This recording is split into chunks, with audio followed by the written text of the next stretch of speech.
Hello guys, welcome back to एंटेक्स। यहाँ पर हम प्रोग्रामिंग सीखते हैं देसी लैंग्वेज के अंदर। और आज हम देखने वाले हैं list with map function in React native. तो ये होता क्या है, हम फ्लैट लिस्ट के बगैर भी हम लिस्टिंग दिखा सकते हैं रिएक्ट नेटिव के अंदर। और वो हम किसके थ्रू कर सकते हैं?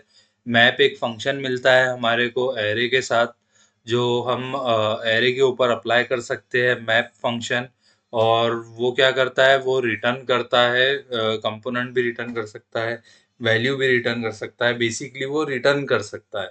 इसलिए हम मैप फंक्शन का यूज कर सकते हैं लिस्ट बनाने के लिए रिएक्ट नेटिव के अंदर।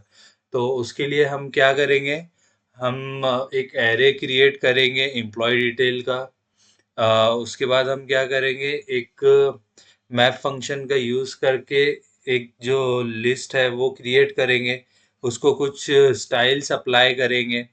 और फिर इससे क्या होगा, हमारा लिस्ट तो बन जाएगा मगर वो स्क्रॉलेबल नहीं रहेगा। तो हम स्क्रॉलेबल बनाने के लिए क्या करेंगे, उससे स्क्रॉल व्यू के अंदर, स्क्रॉल व्यू जो कंपोनेंट है उसके अंदर जो हमारा मैप फंक्शन रहेगा उसको हम रैप कर देंगे। तो चलिए हम मूव हो जाते हैं हमारे कोड की तरफ। ओके, तो ये हमारा लास्ट वीडियो में हमने जो सीखा था फ्लैट लिस्ट यूज करके किस तरह से लिस्टिंग हम बनाते हैं। तो मैं क्या करता हूँ, ये जो फ्लैट लिस्ट है यहाँ से इसको रिमूव कर देता हूँ। ओके, और हमने क्या किया था लास्ट वीडियो में, हम वही जो एम्प्लॉय डेटा वाला एरे ऑफ ऑब्जेक्ट है उसको हम यूज करेंगे यहाँ भी। तो इसको वापस से नहीं क्रिएट करेंगे हम, क्योंकि ये ऑलरेडी हमारे पास है, तो बस इसको ही हम कंटिन्यू कर देंगे, इसको ही लेके। और सेकंड चीज जो है, हमारी जो स्टाइल्स है वो भी यहाँ पे पहले से दी हुई थी। हम इसका थोड़ा बहुत कलर चेंज कर देंगे, जैसे इसको मैं ग्रे कर देता हूँ। और चलिए हम अभी क्या करते हैं, यहाँ पे हम लिखते हैं कि किस तरह से हमें जो मैप फंक्शन है उसका यूज कैसे किया जाता है। और एक चीज कि जब मैप है तो फिर स्क्रॉल व्यू भी क्यों है इसके अंदर, यानी हम बोल सकते हैं फिर स्क्रॉल व्यू का क्या फायदा, अगर डायरेक्ट हम विदाउट कोई भी ऐसे कंपोनेंट के हम डायरेक्ट अगर यूज कर पा रहे हैं, तो फिर वो क्यों फ्लैट लिस्ट की यूज करते हैं। फ्लैट लिस्ट एक्चुअली इसलिए हम यूज करते हैं क्योंकि फ्लैट लिस्ट हमें बहुत सारे फंक्शंस देता है अलग अलग, जैसे हेडर देता है, फुटर देता है, और भी बहुत सारी चीजें हैं, जैसा हमें इवेंट्स मिल सकते हैं उसके अंदर। तो बहुत सारी चीजें हम आगे चल के वो भी देखेंगे फ्लैट लिस्ट के अंदर, मगर अभी हम फोकस करते हैं मैप के ऊपर। तो चलिए, अगर हमें डायनामिक कोड यूज करना है तो हमें कर्ली ब्रेसेस के अंदर लिखना पड़ता है इसके अंदर। और यहाँ पे हम क्या करेंगे, एम्प्लॉय डेटा लेंगे। एम्प्लॉय डेटा क्या है, एक एरे है, तो मैप जो है एरे के ऊपर हम अप्लाई कर सकते हैं। ओके, तो मैप जो है वो क्या, इसके अंदर से हम क्या क्या ले सकते हैं, आइटम ले सकते हैं हम इसके अंदर से, और इंडेक्स भी ले सकते हैं, मगर हम फिलहाल सिर्फ आइटम का ही यूज करेंगे। और फिर अब क्या करते हैं, एक व्यू ले लेते हैं।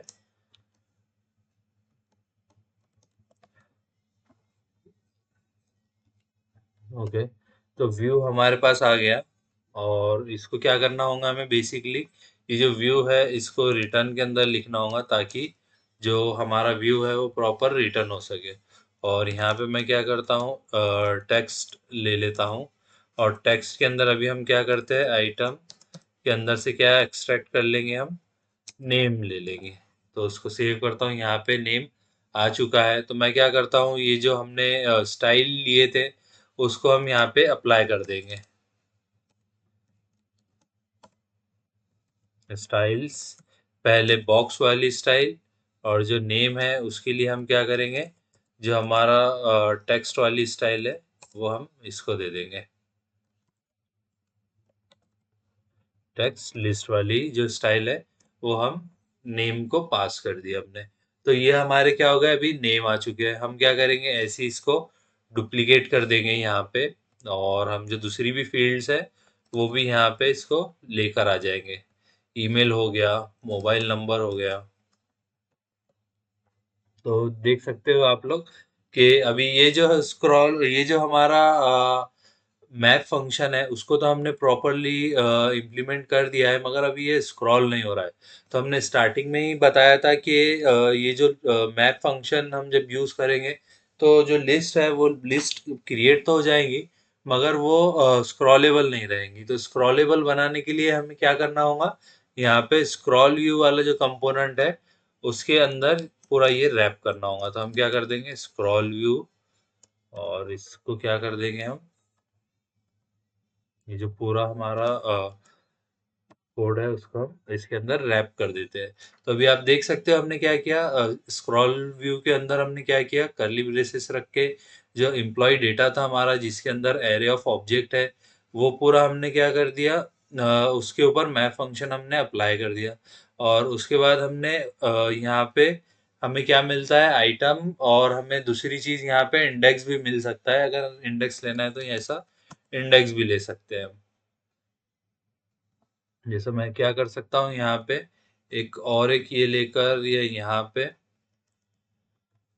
इंडेक्स भी प्रिंट करा सकते हैं, 0 1 2 3 आप देख सकते हैं यहाँ पे आ जा रहा है। और इसको थोड़ा सही करना है तो प्लस इसको 1 कर दिए तो ऐसी नंबरिंग भी आ जाएंगी इस तरह से। तो इस तरह से हम उसमें से इंडेक्स भी ले सकते हैं और आइटम भी मिलता है हमें। तो आइटम के अंदर ये भी क्या करता है, 1 बाय 1 जो इतना है हमारे एरे ऑफ ऑब्जेक्ट में से एक एक ऑब्जेक्ट को क्या करेगा, ये रिटर्न करता जाएगा। और यस, तो इसके लिए हमें क्या है, अगर ये रिटर्न नहीं लिखना है तो हम डायरेक्ट इसको ये कर्ली ब्रेसेस और रिटर्न निकाल के डायरेक्ट ऐसा भी पास कर दिए तो भी ये सेम चीज होगी हमारी। और ये आप इसको स्क्रॉल करके भी देख सकते हो इस तरह से यहाँ पे। तो ये भी सेम जैसा हमारा फ्लैट लिस्ट था, हम इसको भी यूज कर सकते हैं। मगर प्रॉब्लम क्या होता है, फ्लैट लिस्ट हमें बहुत सारी एडवांस चीजें देता है, इसलिए इसका जो यूज है हम नहीं करते हैं इतना ज्यादा। रिएक्ट नेटिव के अंदर हम ज़्यादातर फ्लैट लिस्ट ही यूज़ करते हैं। क्यों? क्योंकि अगर हमारे पास बहुत ज़्यादा डेटा अगर रहा, यानी कि 2000 3000 अगर ऑब्जेक्ट हमें एपीआई के अंदर आ रहे हैं, तो उस टाइम पे ये क्या करेगा, ये वेट करेगा पूरा डेटा लोड होने का, और प्री स्क्रीन्स जैसा पूरा डेटा आ जाएगा उसके बाद ये पूरा एक साथ रेंडर होगा।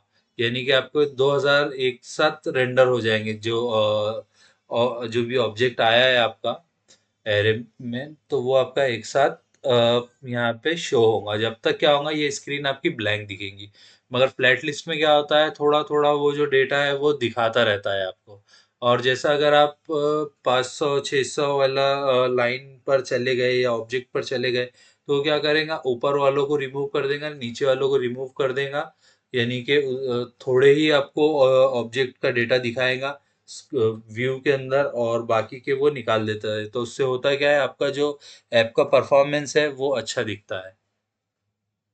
तो बस ये जो है आज की वीडियो के लिए बस इतना ही। आज की वीडियो में हमने क्या देखा, जो ऑब्जेक्ट है वो क्रिएट किया हुआ था उसको हमने यूज़ किया, जो स्टाइल्स थी उसको यूज़ किया, उसमें थोड़ा बहुत कलर चेंज कर दिया हमने बैकग्राउंड का। और जो स्क्रॉल व्यू के अंदर हमने क्या कर दिया, रैप कर दिया जो हमारा हमने मैप फंक्शन इम्प्लीमेंट किया था, और उसको रिटर्न कर दिया जो व्यू है। तो ये भी सेम अभी फ्लैट लिस्ट की तरह ये वर्क कर रहा है। तो वीडियो कैसा लगा कमेंट करके ज़रूर बताइएगा। अगर वीडियो अच्छा लगा तो लाइक ज़रूर करिएगा।